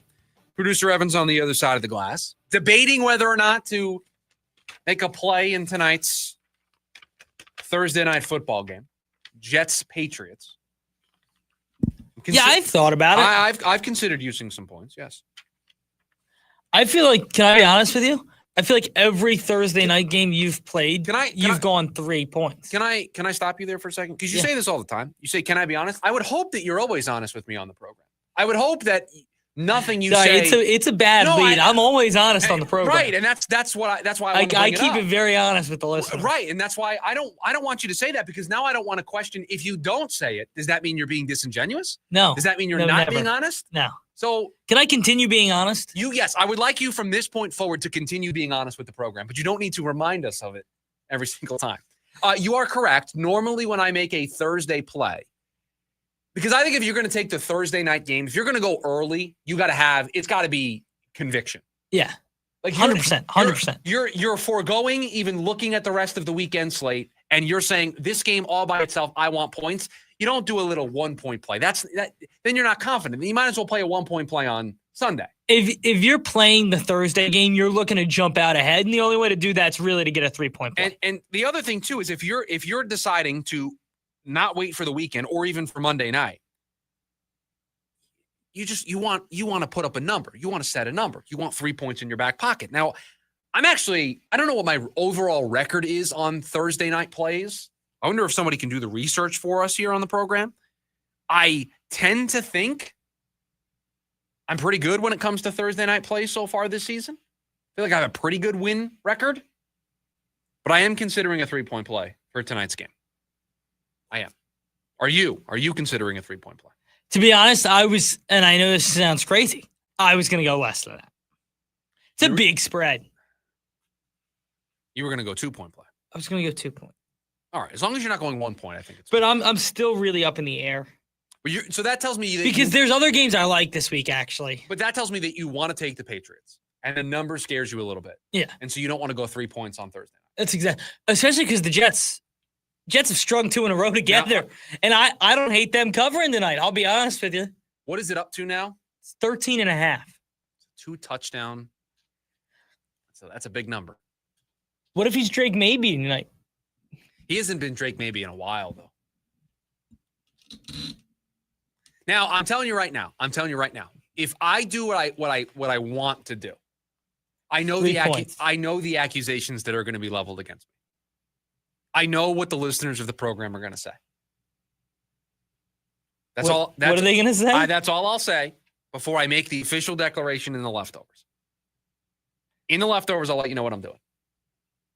You're going to take the Jets. I'm not saying what I'm going to do at all. I just know what's going to be said about me. You're going to take the Jets, Jets. If I do what I'm leaning towards doing. And it's going to make for a really bad Friday. With that in mind, let's get back on track here. Could there be a path to a year 8 for Kyler Murray at quarterback? You could feel it there, producer Evan, when I said that out loud. You could feel This audience in particular, I tend to think we have a very anti-Kyler Murray audience on this program, just based on the way the YouTube chat goes, the way some of the calls go here on the program. I tend to feel like this audience, this fan base, is done with Kyler Murray. They're ready for somebody new at quarterback. So even bringing up the idea of a year 8 sends shivers down their spines. Bill Barnwell wrote a story this morning for ESPN.com, 2026 NFL offseason, teams that could change quarterbacks next season. And a part of his group tiered on the way out. Kyler Murray, first name on the list. He's owed $42.5 million in cash for 2026. He's got $19.5 million in guarantees for 2027 if he's on the roster on the 5th day of the league year. If they trade him before June 1st, they save $35.1 million in cap. They save $39.8 million in cash. If they cut him before mid-March, they actually have a jump in cap by $4.5 million. They save $21.4 million in cash. And so Bill Barnwell does a great job going through the numbers and where things stand with the offense with Murray and the offense with Brissett. But it's the last paragraph that stood out to me in reading this about Kyler Murray and his potential return to this franchise next season. Quote, everything is on the table here. At 3-6, it's tough to imagine the Cardinals making a playoff push with either Murray or Brissett at quarterback, especially since they play the league's 3rd toughest slate of opponents the rest of the way. If they do get hot with Murray's return, the Cardinals probably haven't hit the point of no return with the 7th-year pro. But if Brissett excels or Murray never returns from the injury, it's entirely likely that Arizona will look to find a trade partner for the 28-year-old quarterback this offseason, end quote. Bill Barnwell kind of told on himself there without actually doing it in that paragraph because he told you what this is going to look like. He told you that if Kyler Murray comes back and looks decent, that there is a world where the Cardinals might convince themselves that they're not past the point of no return, especially when the money part of this gets easier after this upcoming year. This offseason, from a pure financial perspective, is the first year where you can get out of this and be okay. Last year, a financial disaster to do so. This year, there's some pain, there's some dead cap, but it's not as bad. It's not as bad as, let's say, Russell Wilson when he got cut from Denver. I think when Atlanta took the hit for Matt Ryan, that was up there as well. It doesn't rival any of those. It's more palatable. The year after this year, it is super easy to get out of the deal. So if Kyler comes back from this injury and he plays relatively well and the team doesn't want to limit themselves financially, then okay, they could convince themselves to bring Kyler Murray back for a year 8. But here is where Bill Barnwell told you what was going to happen here without actually, I think, meaning to tell you what is going to happen here. But if Brissett excels or Murray never returns from the injury, it's that second part that's so important. Because let me tell you how this is going to go. Kyler Murray's been placed on IR. He's not coming off IR the remainder of the season. Kyler Murray's not playing another snap for the Arizona Cardinals. Kyler Murray is not going to return and play another down. He has played his last down for the Arizona Cardinals. They are not even going to risk a pair of things. They are not going to risk him getting hurt. Could you imagine, producer Evan, a world where Kyler Murray comes back and he is healthy with 2 or 3 games to go? The Cardinals have nothing to play for the remainder of the season. They are playing for draft position and draft position only. And Kyler Murray tears his ACL and he's out for a year. Could you imagine not being able to move that contract and get anything of value? Him seriously hurting himself. The Cardinals are not going to risk that. They placed him on IR so that he could save face, so that they could save face as an organization. He could rehab this injury fully 100% and be ready to go for whoever wants to either trade for him or sign him in the summertime, or in the springtime, I should say. Kyler Murray is not playing another down for the Arizona Cardinals. He was placed on IR when, producer Evan? Was it last week, 2 weeks ago? When was the official date? It was before last week's game. I believe it was the Tuesday before last week's game. So let's play this out. He has to be on IR for at least 4 weeks, correct? Yes. So he was out for last week. That's 1 week. He's going to be out this week. That's 2 weeks. We've got 2 more weeks after that in which he has to be out. So let me look at the schedule here real quick. He's Wednesday, November 5th. Kyler Murray was placed on the injured reserve. Okay, so he's got to miss at least 4 weeks. 1 against Seattle, 2 against San Francisco. Then he misses the game against the Jaguars, misses the game against the Bucs. The earliest that Kyler Murray could return for the Arizona Cardinals is Sunday, December 7th. Week 14. Now, he's on IR. They could activate him with his 21-day practice window, right? And his 21-day practice window would take up that Rams game, that Texans game, and that Falcons game. And then you get to the end of the season where there's 2 games to go. So let me maybe look into the crystal ball here and predict. Kyler Murray's going to miss those 4 weeks. Kyler Murray's practice window to return from IR is going to open at the end of those 4 weeks. And then he's going to practice those 3 weeks, and then they're going to say, we're going to shut it down. He's going to remain on IR for the remainder of the season. That's how this is going to go. Kyler Murray is not going to play another down for the Arizona Cardinals. And so, to the point of Bill Barnwell's story, if Brissett thrives or Kyler doesn't return from the injury, then the Cardinals will be looking for a trade partner in the spring. That's what's going to happen here. You do not have to worry about a year 8, because imagine a world where they just run this whole thing back. And that's where I know how this is going to end. You know how this is going to end. They're not going to run this back completely. They're not bringing back quarterback, coach, and GM and just convincing you, no, everything's fine. We're going to bring the coach back. We're going to bring the GM back. We're going to bring the quarter. Year 8's the year. Don't worry. Year 8's the year that Kyler Murray figures it out. He's our guy. He's our quarterback. We've got the right coach. Despite a 15-28 record, 3-12 in the division, 0-6 against the Seahawks, all these fourth quarter collapses. We've got the coach, the GM that put together this roster. We're fine. We're just going to run it back. What an insult. What an insult to all of us if they do that. That's why they're not going to do that, because they know how insulting it is. They know how disrespectful it is. They know how disingenuous it would be to do that and look us all in the face and say, no, we're trying to win. We're trying to compete. We think this team's good enough to make the postseason. You wouldn't do those 3 things. Somebody has to be put at the center of the blame. And unfortunately, I think the person that is going to bear the brunt of that responsibility is going to be the quarterback. It is going to be Kyler Murray. And to the buy or sell that we answered at the end of hour number 1 of the program, they're going to talk up and down about the injuries that the team faced. They're going to talk up and down about getting their guy in at quarterback, and they're going to be respectful about it. They're not going to talk bad about Kyler Murray, but they're going to talk about getting their guy into the system. And that means the GM's going to be here and the coach is going to be here. And you know what that means? Right now, as we sit here on November 13th, you know what that's the feeling that I invoke when I say that out loud? You're just crossing your fingers that they get it right at quarterback. You're crossing your fingers that they get this right. It's the hardest position to draft. It's the hardest position to figure out. And the Cardinals have to figure it out, or else. Are you ready for this, everybody? If they mess this up, the window of this roster is going to slam shut on them. This is why I am not willing to rubber stamp everybody coming back. I really got to see what these final 8 games look like. I got to see what it looks like on Sunday. I got to see what it looks like. 3rd toughest slate of opponents in the sport of football. Do you expect that to go well? Do you expect that to look good considering all the injuries that this team has? So no, I would not worry about a year 8 for Kyler Murray, because I don't think he plays another down for the Arizona Cardinals. But just know right now, if I had to guess, if I look into the crystal ball, my prediction is Kyler's the guy who gets thrown under the bus here. Kyler's the guy who bears the brunt of why this thing failed and why they bring back Gannon and they bring back Monti Ossenfort, and those guys get a chance to pick their quarterback. I mean, I'm just envisioning the shows that we're going to have in March, in April, trying to figure out who's the quarterback of this team and wondering if this group's going to get it right.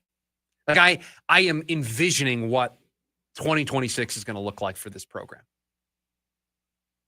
And it's going to be like The Bachelor or The Bachelorette. Like, we're just going to be looking at all the different candidates. I was going to say, it almost becomes fun. It's fun having your quarterback. Sometimes it's fun picking the one of the future. Okay. It is. It's so frustrating. It's going to be frustrating now. I want to pull on that thread just for a second. Obviously, I'd rather have Josh Allen, Patrick Mahomes, Joe Burrow. I'd rather have an elite quarterback, right? Certainly. But to your point, there is some fun to the idea of starting anew and getting somebody new in here. And I do think with Kyler leaving and somebody new coming in, there is going to be a renewed excitement about, okay, I don't know if this is going to work, but it's at least going to be different. They're at least trying something. But man, I can't help it. Are we just going to overanalyze every single decision that they make? Because part of the fun is if you trust the people in charge. I don't know if I trust the people in charge. I don't know. I don't.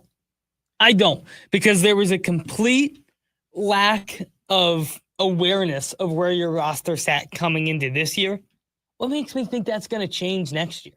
In all honesty, what truly makes us think that they're going to have a better feel for what quarterback is going to fit this system?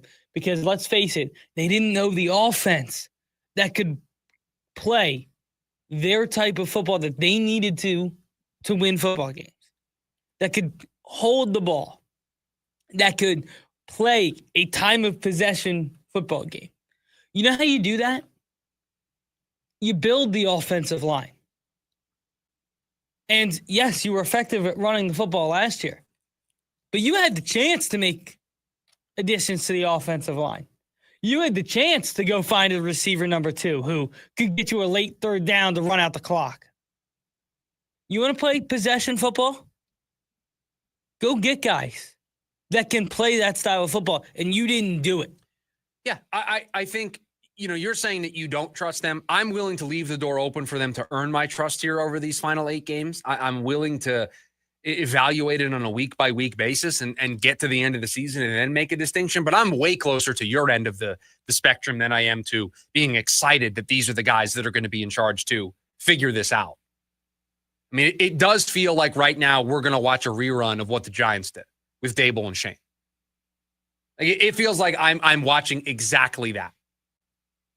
That's what I feel like I'm watching right now when it comes to the Arizona Cardinals. But we'll see.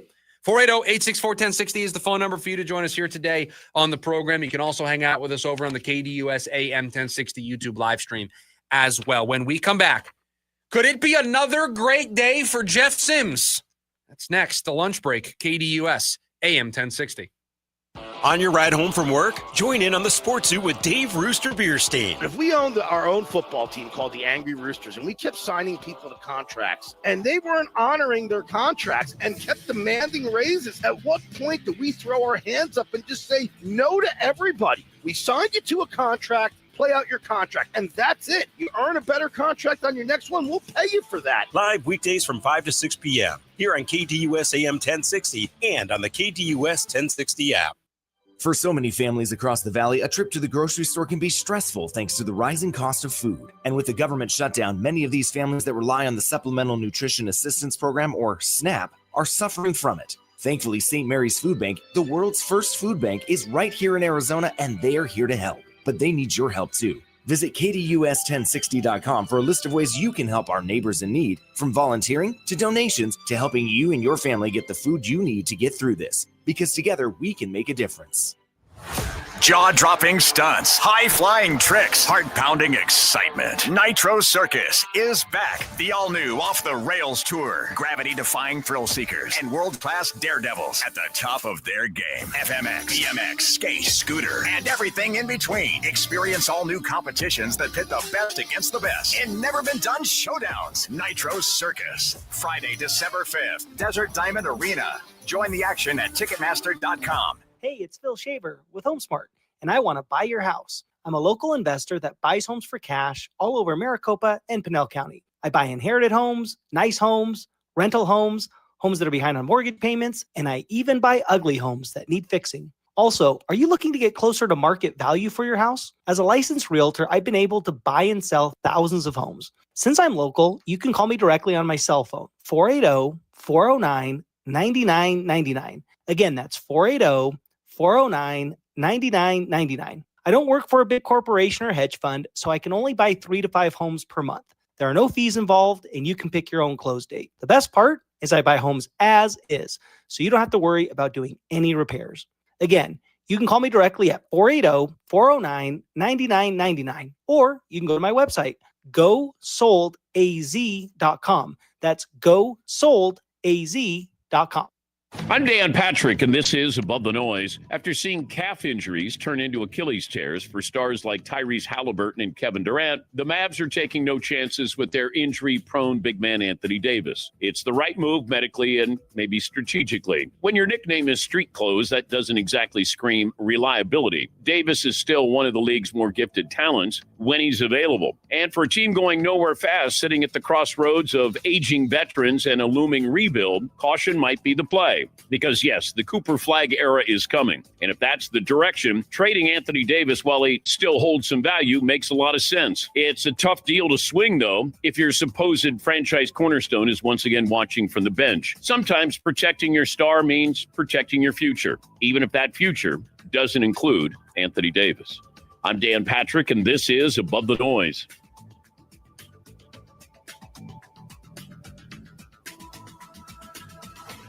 It's being called the Golden Bonanza Sweepstakes. Thanks to our friends at Mako, the DP Show, proud to be a part of this, giving listeners a chance to join us in San Francisco for Super Week. That's right, a trip for two, including round-trip coach airfare, 3 nights, hotel stay, ground transportation, and VIP access to see us do our show. If that's not enough, Mako also giving away 5 free paint jobs and 10 Mako and DP Show swag bags as runner-up prizes. It's really simple to enter. You go to danpatrick.com. The best news, you can enter daily for a chance to win. You can also receive a 25% off coupon to use at any Mako shop. Visit any Mako location now for a free estimate and redeem the coupon. Terms and conditions apply. Remember, go to danpatrick.com for official rules. No purchase necessary. Void in Alaska, Hawaii, and where prohibited. Open to contiguous U.S. D.C. residents 18 or over. Ends 11/23/25. The Varsity Sports Show with Vince D'Alessio is your hub for everything high school and college sports. Join Vince and friends as they give you the full picture on student athletes and where they're heading. Live interviews with coaches across the valley. Asking some of the tough questions. Varsity recaps and in-depth interviews with tomorrow's sports stars. The Varsity Sports Show with Vince D'Alessio. Live every Saturday morning from 9 to 11 a.m. here on KDUS AM 1060 and on the KDUS 1060 app.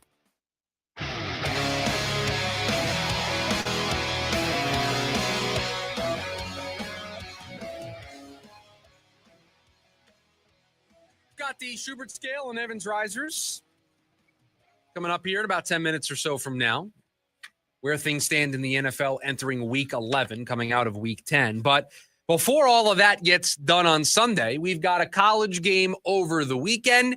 ASU will be taking on West Virginia. It will be another day for Jeff Sims under center at quarterback. Had a great time out his last game under center for the Sun Devils. And Producer Evan, I'm going to let you drive the bus on this one because you're the one that brought the numbers to me this morning about how this week could be another big week for Jeff Sims running the football because West Virginia not known for being a very good run defense. Yeah, they rank 67th in the country. Is that good? Is that good? In run defense. It's not great. It is certainly not great. They're giving up over 170 yards a game to rushing offenses in college football. It's certainly not the worst they've seen all year, but not nearly near the top, and ranks similarly to where Iowa State ranked just 2 weeks ago when ASU was able to run the ball all over them. Yeah, ASU big favorites in this game, 10.5-point favorites at home against a 4-6 West Virginia team. And last time out for the Sun Devils was their upset win in Iowa State against Iowa State. And it was Jeff Sims who led the way in that game with 228 yards on the ground with 29 carries and 2 touchdowns. And you look at that stat line and you think to yourself, how repeatable is that? Well, going up against a running defense in West Virginia's that isn't as good, I don't know if it's going to be a one-for-one replica numbers-wise, but it does feel like the opportunity is there for the Sun Devils and for Kenny Dillingham. They're not going to have Jordan Tyson in this game to basically just double down and say, this is who we are with this quarterback and with this personnel group right now. We're just going to be a team that runs the football and dares you to stop us, and we'll see where that gets us. Because, ASU played that game against Iowa State, and that was a gritty, grinded-out kind of game, right? Final score, 24-19. ASU, I think with Sam Levitt and Jordan Tyson, kind of want to play a little up-tempo.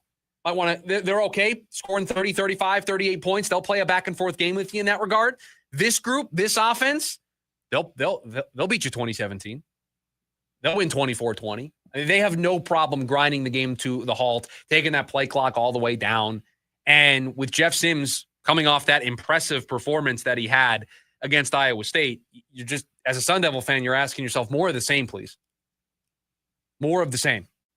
Get to 7-3.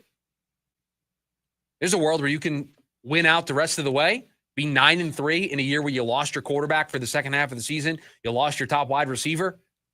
That would be impressive. I think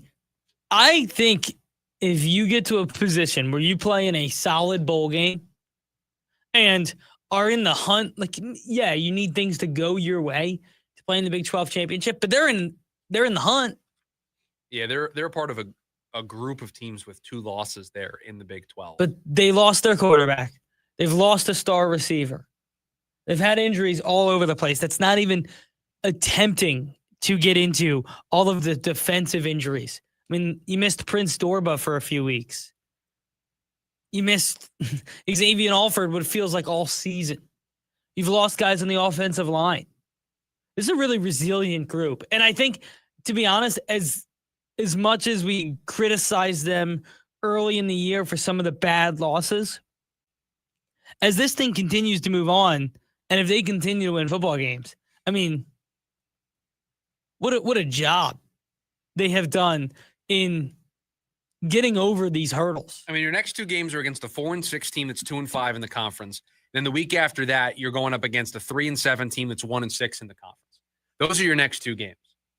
Before, and it doesn't really matter what U of A's record is, they're always going to get up for that game. But that's another team that's 6-3. They're 3-3 in the conference. So the hardest of the 3 games is that game, and it's hard because of the opponent that you're playing. It's also hard because they're the best team record-wise, results-wise, that you will have faced in this stretch. So I said that if they were not in the mix at the end of the season for a Big 12 title or going back to the Big 12 championship, that I would consider it a failure, and I still think that is the lens that I will look through it. I will be impressed if they win out and they get to 9-3. It will still be an impressive season. It will be a disappointment. It will be a disappointment. But it will be an impressive finish, and it will show that Kenny's got a really good grasp on how to motivate his guys. Yeah, 100%. And I think it would be a really good little minor victory to just be competitive.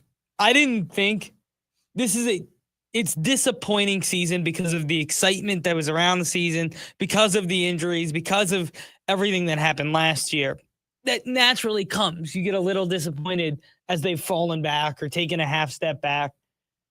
There's still excitement if you finish 9-3 and play in a good bowl game and get a bowl win. There's still excitement coming into the next year. I was looking at some projections. I think it was Monday. And Sun Bowl I saw, Holiday Bowl, another one. So those were the 2 bowls that I saw projected for the Sun Devils with where things currently. Who plays is there any conference ties to the bowls anymore? Yeah. I don't remember. Interesting. Since we went to the college football playoff and like the Rose Bowl is now no longer the Pac-12 versus the Big Ten, right? I kind of forgot the ties and if there are any. We should just get rid of those if they still exist. No, you would have to imagine. And we could just go to a strict like draft. Yeah, the Holiday Bowl right now is projected to be Virginia versus Arizona State. Yeah, I saw ESPN. They had two different people project, and one had the Sun Bowl and one had the Holiday Bowl, which ASU very familiar with. They've played in those bowl games plenty. The Pop-Tart Bowl, by the way, is technically a Big 12 bowl. That's the one ACC versus Big 12, which is currently Miami, BYU. I would love to play in that. Okay, but we can tug on that thread here. They have BYU in that game. BYU is currently second in the conference. You can. No, they're going to put the loser of the Big 12. Big 12 in there. The loser of the Big 12. Who played in it last year? Who played in the Pop-Tart Bowl last year? Yep. I don't remember. I just remember seeing the Pop-Tart. I know Miami did because Cam Ward broke the all-time college touchdown record. Who'd they play? Did they play Iowa State? Because that's who lost the Big 12 championship last year. It was. Oh, sorry. It was in 2024 because it's in December, technically. Give me a second. No, we'll just let you type away over there. How hard is this to find? Pop-Tart Bowl 2024. This is not really. It should not be difficult. There's AI for this. Specifically, artificial intelligence. Iowa State ChatGPT. Cyclones took on the Miami Hurricanes. Okay, thank you. Iowa State won the game 42-41. So Iowa State.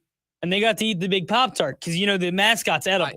Thank you. I'm aware of what happens in the Pop-Tart Bowl. Iowa State, loser of the Big 12 title game. So your dream of going to the Pop-Tart Bowl, you know what? Imagine this trophy in the Hall of Fame that's also a toaster. I got to tell you, the Big 12 might be the best conference to play in. Win the conference title game. You go to the playoff. You go to the playoff. Lose the conference title game. You go to the Pop-Tart Bowl. What a great consolation prize. I gotta get to the Pop-Tart Bowl. Where is the Pop-Tart Bowl? It's in Orlando. I have no burning interest to get over to Orlando. Well, if the Sun Devils were playing, that would be a great excuse for you to go. Yes. Yeah, that's true. But right now, they're not trending towards getting into the Pop-Tart Bowl, unfortunately. So you're going to have to settle for something else.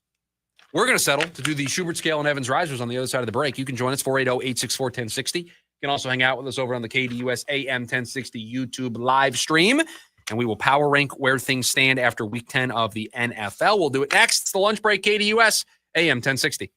KDUS AM 1060 is your home for the Jim Rome Show. This is what I mean when I say that was the collapse for the ages. An all-time tank job. Not only did the Giants lead 19-0 going into the fourth quarter, they scored 2 fourth-quarter touchdowns, and they still lost. The Giants were 99.8% to win that game, according to ESPN. But according to the Broncos, the number was actually 0.0%. Here on KDUS AM 1060 and on the KDUS 1060 app. Feed a family, make a kid happy. We're proud to support the 25th annual Operation Santa Claus. You can help make the holidays brighter for families in need by donating non-perishable food, new toys, or children's clothing at Sanderson Ford, Sanderson, Lincoln, ABC 15, or select U-Haul locations. All donations benefit local charities. Visit givetotheclaus.com for drop-off locations and details. Sanderson Ford, Lincoln, and ABC 15. Bad Omens. Do you feel love? North American Tour 2026. Live at Desert Diamond Arena, March 24th. Bad Omens. With special guests, Beartooth and President. Get tickets now at livenation.com. Bad Omens, live in Glendale. Hellsberg Gifts checked off the list. Now, time for wrapping. Earrings for mom. A gold bracelet to match the rings Danielle wears every day. And for dad, a new watch, because we all know he needs one. All right, this is going to be a good one. Our favorite things for your favorite people. Shop in store at Hellsberg.com for up to 50% off. Dynasty Collision, Phoenix's top-rated collision center, covers up to $1,000 of your deductible. Call 602-529-3304. With 5-star reviews and a lifetime warranty, Dynasty Collision is your repair solution. Call now 602-529-3304. Dynasty Collision. During the year-end sales event at Scottsdale Mitsubishi, you can receive 0% APR for 60 full months on all new 2025 Mitsubishi models. You heard right, 0%. Think how much you'll save when you pay no interest. The name to remember? Scottsdale Mitsubishi, Scottsdale Mitsubishi. 'Tis scratches season, and all through the state, the Arizona Lottery is giving people something to celebrate. Grab your friends and gather round for the chance to win $250,000 with cash countdown. Peppermint scented candy cane cash is available at any Arizona Lottery retailer in a flash. Gift these and 4 more games for any reason, because there are more than $80 million in prizes this season. This year and all, we wish you a happy holiday. From Arizona Lottery, love the play. Every day, reliable, comfortable, connected. Every day you rely on power. At APS, we work around the clock to deliver some of the most reliable power in the country. But with Arizona's extreme weather, outages can happen. Stay safe and informed with alerts by keeping your contact information up to date. And visit our outage center for updates online or on the APS app. For more ways to stay safe and informed, visit aps.com/brighter. Join in on the Sports Zoo with Dave Rooster Beerstein. Oklahoma City taking out everybody on their way to a championship.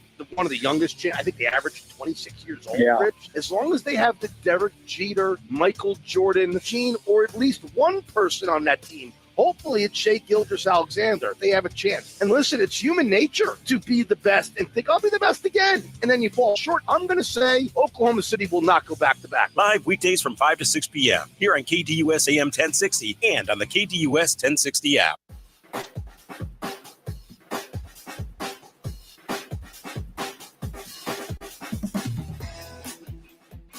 Okay, here we go. The Schubert Scale, Evans Risers. I've got the music ready to go. By the way, we've got some brand new music coming for the program. Ooh. We were working on it yesterday. We've got some great new music, I think, for the picks segment. Should start to see that probably next week. I think people are going to like it. I think people are going to enjoy it. We like to keep things, like to freshen things up here on the show as often as we can. Whose turn is it to go first? I believe it is mine. All right. I mean, I don't have any supporting evidence to say that it's my turn, so I'll just let you go first. Do you want my HMs first? That's normally what we do here. A first HM. Okay. The Denver Broncos. Oh, also an HM of mine. I thought you were going to try to sneak them in there. Yeah, they're 8-2. They're the worst 8-2 team I've ever seen, but they're 8-2. I said that the other day. I got backlash because it was like, oh, they beat the Eagles. No, 8-2. By some miracle, they've beaten a lot of teams. Listen, I don't know what to say. I will continue to. May I, on your behalf? This is the Minnesota Vikings from a couple years ago. Yeah, and if they beat the Chiefs this week, maybe they deserve a spot in my Schubert Scale. I want to be very honest. I think they have no chance. But they're 8-2. 3-point play incoming for producer Evan tomorrow on the Chiefs. No, I won't do it. My number 2 HM. San Diego Superchargers. Ooh, I don't now have the LA Chargers. Are you ready for this? Yeah. Chargers not on my list at all. Wow. Look at me being high on them. They looked good this week. Defense looked great. I thought that was a really big plus. And it wasn't against a nobody opponent. No, right? Pittsburgh is not bad. No. They're not great. They're not bad. But they're good. And you beat a good team. It's getting to the point where the Chargers have some good wins. Yes. And they are in the conversation to win that division. So for me, an HM. My last HM, falling just outside of the top 5. The Detroit Lions. Also an HM of mine. I think they were the closest team that we've had as an HM to being in the top 5 for me. They are a very good team. They can do it all, but just fall outside. I think these top 5 teams are tough to beat right now. Are you on my HMs? I want your HMs. Denver Broncos, as mentioned. Detroit Lions, as mentioned. And this is a team I just can't quit. I know they lost this past week. The Tampa Bay Buccaneers as an HM. I thought about it. I can't quit them. The loss. It was them and the Chargers. And I asked myself, which of the two teams would I trust to win a game right now? Yeah, it's the Bucs. And it's still Baker Mayfield and the Tampa Bay Buccaneers. Yeah, it's a good point. It's a good point. It's still the Bucs. My number 5 team. A little bit of a fall down just because I think some teams have jumped them. Okay. It's the Indianapolis Colts. Okay. And I don't know if they're the best team in the AFC anymore. They're not. And that's really sad. They're not the best team in the AFC. So that team is really good. They got to win overseas. There's not a team that I can remember that can run the ball like the Indianapolis Colts can. Oh, I mean, I don't. Jonathan Taylor is special. It's not going to happen. But Jonathan Taylor is doing the thing where he's making you consider him for MVP. And I love that there's going to be another year where we have a conversation about a running back in the MVP category. Happen. And listen, it'll be him or JSN who wins Offensive Player of the Year. It's going to be him. Yeah. It feels as if. He's had like three touchdown games this season. It feels as if it's going to be Jonathan Taylor. My number 4 team. Okay. And the best team in the AFC, the New England Patriots. Wow. Crazy to have the best team at number 4 in the AFC. You have 3 NFC teams, 3 through 1. The Patriots, I can't deny it anymore. It's straight, definitely. And going down into Tampa to get a win, that's a big win. That is their signature win. They beat Buffalo Buffalo, but I think that's a better win. We said this on Friday's show when doing the look ahead that, yes, they had won 6 in a row, but you look at the body of work, there's not like a marquee staple victory. If you win that game in Tampa against a very good Tampa team, now you've arrived a little bit. Now I start to believe in you a little bit more, and they did that. And that game got sloppy in the second half. It was raining. But Drake May took care of business. And they won that game despite Baker putting up numbers again. Now, John asked the question of why don't we do a top 10 and not have any HMs? Well, I kind of like having the HMs. I think it's fun because it makes us not order 6 through 8. Right. We just and kind of so have it's really up for the interpretation of the YouTube chat. Right. Yeah. My number 3 team, the Los Angeles Rams. Okay. Playing good football. They have the MVP of the league on the team currently. And for me, that's enough to put you in the top 3. Okay. My number 2 team. This is where either you're going to be called a homer or people are going to love you. Seattle Seahawks. Oh, see? Homer. Seattle Seahawks, my number 2 team. Currently tied for the top spot in the NFC. Whoever wins that game will be the 1 spot next week. So I figured I'd put them at 2 and 3. So we can have 2 and 3 play for the 1 spot. Your thoughts on that? I think it's a little bit of a cop-out. Okay. Yeah. But I hear you.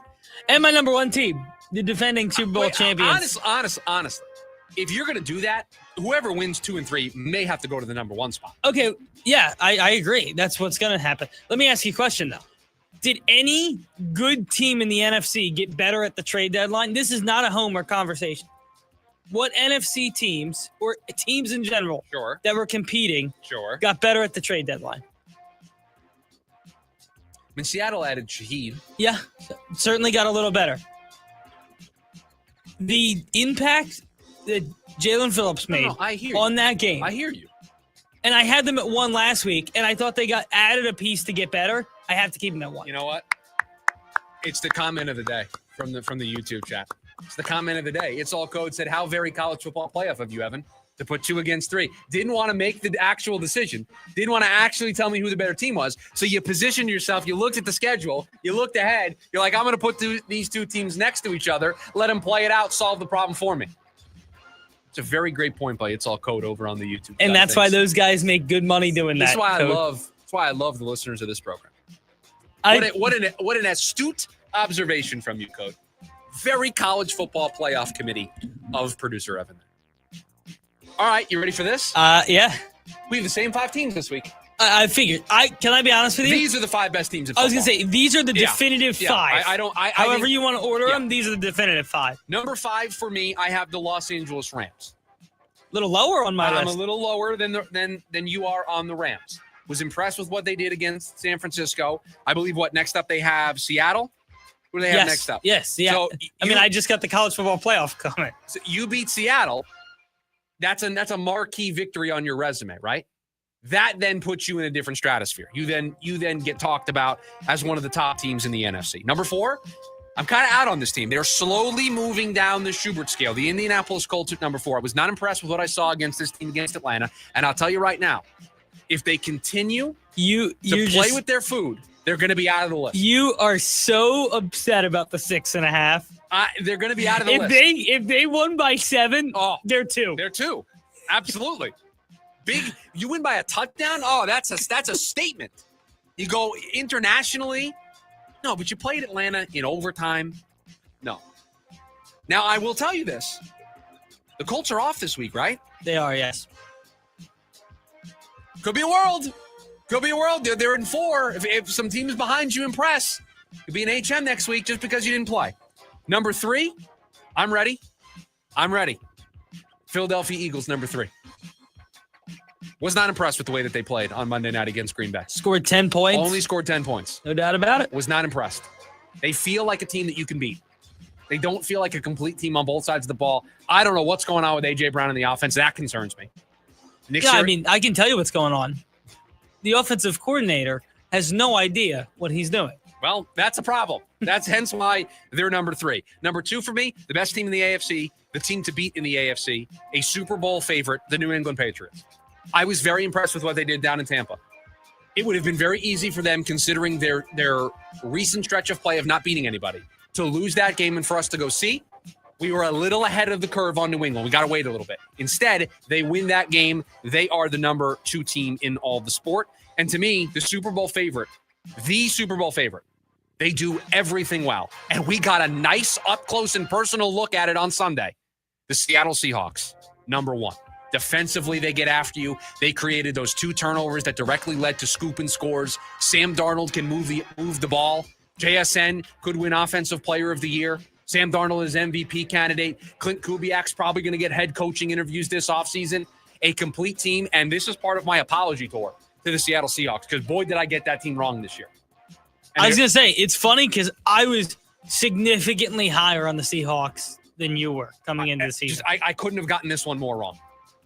I couldn't have. Sam Darnold has completely been a difference maker. He's an MVP candidate. And I didn't think that was possible in Seattle. I didn't think it was going to happen. You said it, but shout out to Clint Kubiak and everything they're doing offensively. The amount they get JSN open and like running free. And obviously JSN deserves credit. The schematics to get him open when they show it are so impressive. And Sam's getting the ball out on time, accurately. I mean, he's played 2 consecutive perfect first halves against Washington and the Cardinals. And imagine a world where they do something similar this weekend against the Rams. Yeah. No, that game feels like it's going to be a shootout. And if Seattle wins it, I mean, how are you not picking them as the favorite to win the NFC? Certainly feels like. I mean, it's just impressive win after impressive win. It's a huge week in the NFC because not only do you have Seattle Rams, but you also have Detroit, Philadelphia. You do. So, I mean, that's 4 teams all fighting for a 1 seed. And then, I mean, obviously the big one of the weekend, Panthers-Falcons. Everyone's going to be clearing the schedule for that. Falcons are favored, by the way. Yeah, thanks. They lost by 30 last time they played the Panthers. On that note, there you have it. The Week 11 Schubert Scale and Evans risers. When we come back, all the stories we didn't get to, we decide if we're making any selections tonight in the Thursday night game between the Jets and the Patriots. The number has moved a little bit. I'll tell you what the new updated number is when we come back. It's the lunch break, KDUS, AM 1060. It's the Dan Patrick Show. Shohei Ohtani had 2 home runs, 2 doubles. They also walked him 5 times, 4 intentionally. They've gotten to the point where he's getting Bonds treatment. I want you to pitch in shame. If you're going to intentionally walk him, I want you to throw the 4 pitches that look silly because you don't want to face him. I don't want it to be, hey, we're going to walk him and I point him to first base. Nope. I want you to acknowledge that you can't get him out and you throw those 4 pitches. Weekdays, 7 to 10 a.m. right here on KTUS AM 1060 and the KTUS 1060 app. Head coach Brian Wright and the Lumberjacks are setting a new standard in Flagstaff. Happy with our attitude, our effort, how we've come together as a football team. Join us Saturday. The Lumberjacks host the Cal Poly Mustangs. Our coverage begins at noon on your home for Lumberjack football. Skips his way into the end zone. Touchdown, Lumberjacks. The NAU Lumberjacks Sports Network from Learfield. Nitro Circus is back with the all-new Off the Rails Tour. World-class daredevils and FMX, BMX, skate, scooter, and more. Jaw-dropping stunts, high-flying tricks, and never-been-done showdowns. Friday, December 5th, Desert Diamond Arena. Visit Ticketmaster.com. We are cow caretakers. We are the real milk champions. We are the dairy farmers of Arizona. We provide sustainably produced products. We are stewards of the land. We are community-minded. We are proud protectors of the world's greatest recyclers. Hey, 40% of a cow's diet is food waste that would end up in a landfill. We produce high energy, rapid recovery, and better hydration than water. We are proudly local and forward thinkers. We are farm to fridge in 48 hours. Milk. It's undeniably dairy. A message from your Arizona milk producers. Connect directly, bid confidently. At Purple Wave Auction, transparency is key. With no reserves and no hidden surprises, you're connected directly to sellers so you can inspect and bid on quality equipment with confidence. Whether you're looking for ag, construction, or fleet equipment, We're here to ensure a clear, hassle-free experience. Register today at purplewave.com and start bidding with peace of mind.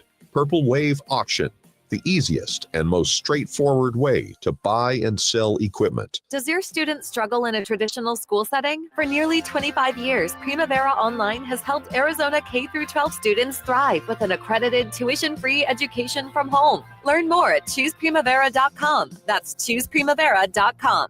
ASU women's basketball continues here on KDUS AM 1060. Join the Lady Sun Devils as they wrap up their trip to California against Santa Clara. Under the leadership of head coach Molly Miller, ASU looks to win within the Golden State. It's ASU versus Santa Clara this Sunday afternoon with pregame coverage starting at 1:30 p.m. and tip-off at 2 p.m. right here on KDUS AM 1060. Online at KDUS1060.com and on the KDUS 1060 app.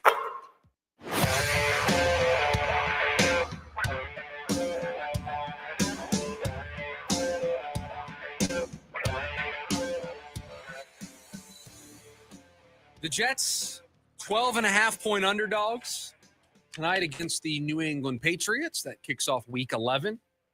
Producer Evan, do you want to lock anything in for tonight's action? I don't think I'll be locking anything in. You were going to take the Patriots minus the 12.5 if you were going to make a pick, right? I think so. Okay. But something sneaky about the Jets tells me they could cover tonight, so I'm staying away. You ready for this? Yep. 3-point play. Jets plus 12.5. I mean, that you want to talk about a pick that is solely based on my fandom, and it is solely based on I don't want to see my team get blown out on national television against a division rival in the New England Patriots. This is that pick. So for you, in a week where you are within striking distance, you love this selection because I'm going all with my heart. With the way the Jets have played the last 2 weeks, I know they don't have anybody available tonight, and they probably get blown out. And I'm going to be annoyed that they lost the game, got blown out, and I don't have 3 points. But give me 3 points. Jets plus 12.5. I think you're going to need a kick return. I got 2 of them last week. Yep. You're going to need another one. Jets Which plus, could really happen. The Jets are sneaky. Jets plus 12.5. I don't hate that. I mean, you can lose 24-14. Yeah, certainly. Lose 24-14. Lose 27-17. We got a lot of options. Best thing for me, Jets winning the toss, taking the ball, going right down the field and scoring 7. You feel great. I mean, that would be awesome. You feel great about plus 12.5 at that point. So I'm in 3 points, 3-point play, Jets plus 12.5. Remind me how stupid this was tomorrow when I don't have 3 points. I will. Cy Youngs were announced yesterday. We touched on it briefly. Tarek Skubal gets it for the American League. Paul Skeens for the National League. I'm shocked that I didn't know that this was allowed, that 2 American League pitchers could win Cy Youngs because. No, yeah. Congratulations to the Yankees. Yeah, right. Yankees starter Paul Skeens and Tigers starter Tarek Skubal both won Cy Youngs last night. I've never seen a fan base think a player is theirs with him still being under contract for the next half decade with another team more than the Yankees think Paul Skeens is coming to the Yankees. I mean, it is fascinating how they just think it is a lock, a certainty that he's going to be a Yankee by the end of the offseason. It is stunning to me. Stunning. And the MVP is yet to come. We imagine Shohei's going to run away with this in the National League. I would assume that Shohei Ohtani is going to be the National League MVP. In the American League. I want an official prediction. Okay. You want the official prediction? I think Aaron Judge wins the MVP. I'm taking Cal Raleigh. I mean, I want it to be Cal Raleigh. Make no mistake about it. If it is Cal Raleigh, I would love it. I think they won the division first time in 25 years, 24 years. I think all of that plays into effect. The Yankees kind of blew the division down the stretch, had the chance to win the division, didn't do it. I hear you. You have a 60 home run hitting catcher. He plays that position. Team won the division. I don't see how you don't give it to him. I'm with you. I just don't. They're going to go with the big market team, the Yankees. Yep. That's what I think. It'd be interesting to see. It'll be interesting to see. Suns back in action tonight. We touched on it a little bit. Pacers. You know they're 4.5-point favorites tonight? Who? The Suns. Well, I mean, the Indiana Pacers 4.5 feels disrespectful to the Suns. The Suns. I think what you're seeing is you look at the Pacers and they're 1-10 and they've been very bad, especially on the road this year. They've just been brutal. And this is what happens when you lose your best player in Tyrese Halliburton, right? But I still think there is some uneasiness about buying fully in on the Suns if you're Vegas, right? Because if this was any other team, you're probably looking at what? 8.5, 10.5? You're favored? Probably. I think there is still some that you want to see more than just a 12-game sample size from the Suns before you're willing to price them correctly. So I do think it's a little bit of a hedge against this idea of we're not totally in on the Suns just yet. And I don't blame you. It's a small sample size. It's early on. Maybe they're just a young athletic team that's off to a good start and they're going to hit a lull here. But the way they've played this week, two teams, New Orleans and Dallas, two teams that they were clearly better than, and they took care of business. So what's to say that they won't do it again tonight? Now, maybe the 4.5 also prices in. It's a back-to-back for them. They were on the road last night in Dallas. They had to travel home. So all of those things, I think, factor into that number being, in your words, disrespectful. Looking ahead to the Cardinals game, Brock Purdy out of practice this week, hopes to return to play the Cardinals this week. Yeah, he was throwing at practice yesterday, aggressively trying to get into the game on Sunday for the 49ers. I think they need to go back to him. I think they need him to be healthy. There's been a few of the last few weeks for Mac that have not looked great. Yeah, I think the Honda Civic is not. We're barely it's in the shop. We're barely on the highway. We might be in the shop. I think they need to go back to the guy that they paid all that money to. I don't know how much better it'll get, but they clearly paid Purdy because they believe of what the ceiling of the offense is with him under center. And so getting back to him is, I think, the best course of action. I do honestly believe that anybody starting the quarterback controversy conversation needs to stop. Purdy does way more off platform than Mac Jones can do. Yeah, I mean, and again, you paid him the money. Yeah. So that's always going to be. And whether I agree with the contract or not, you paid him. You did it. That's your guy. He's the starter. And you're not gonna undo that because he got hurt in year one of that new deal, right? Yeah. You can't. No, you can't. Imagine what that would look to the locker room. And it would look like you as a general manager have no idea what you're doing. Yeah, it would. It would be so bad for the entire It would be such a horrible look for the entire organization if they were able to do that. You paid him all that money, and then immediately you changed course. It showed that you had no conviction in the deal in the first place, and you did it because you thought you had to do it. And that's the worst place to be as a general manager. Worst place to be. It's bad. Yeah, it would be horrible. I got 3 points tonight on the Jets. I really don't know why I did it. Good luck. But I've got 3 points tonight. Once you say it, can't go back. No, I'm locked in. Jets plus 12.5, my 3-point play. Because I don't make a 1-point play on Thursday Night Football. It's a big number on Thursday night, too. Patriots just played a real tough, gritty game against Tampa. The Jets cover. I'm talking myself into it. That's going to do it for us. Jim Rome's coming up next. Producer Evan, thank you for all that you do. Everybody have a great rest of your Thursday. We'll talk to you tomorrow for a Football Friday edition of the show. See ya!